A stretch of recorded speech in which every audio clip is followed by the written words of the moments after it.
नमस्कार, मेरा नाम अरुण जाल है और आज हम खुलासा करेंगे रूसी राष्ट्रपति पुतिन की नई साजिश का। रूस के राष्ट्रपति व्लादिमीर पुतिन आजकल हताश हैं, परेशान हैं, निराश हैं।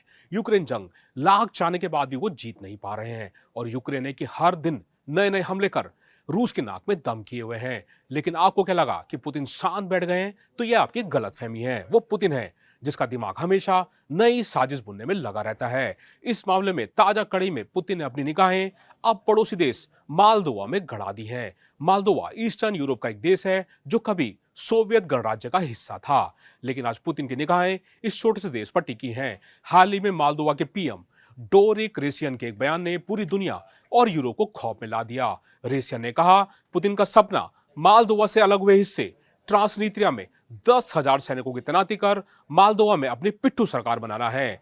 ट्रांसनीस्त्रिया मालदोवा से अलग हुआ रूस के कब्जे वाला एक हिस्सा है जिस पर 90 के दशक की शुरुआत में रूसी लोगों के हित की रक्षा करने के बहाने रूस ने कब्जा कर लिया था। इसकी एक और खास बात यह है कि इसकी सीमा यूक्रेन के ओडिशा से लगी हुई है, जिसका इस्तेमाल पुतिन यूक्रेन पर हमले के लिए एक नया फ्रंट खोलने के लिए कर सकते हैं।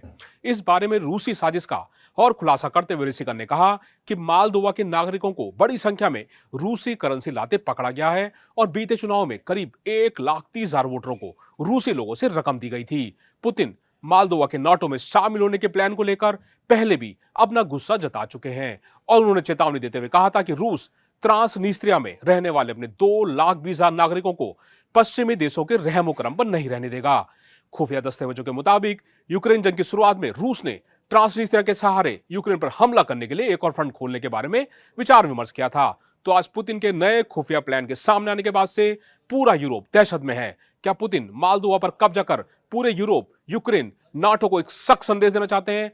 अब यूरोप और नाटो क्या करेंगे? पुतिन की इस खतरनाक साजिश का नाटो क्या जवाब देगा? इस पर पूरी दुनिया की निगाहें टिकी हुई हैं।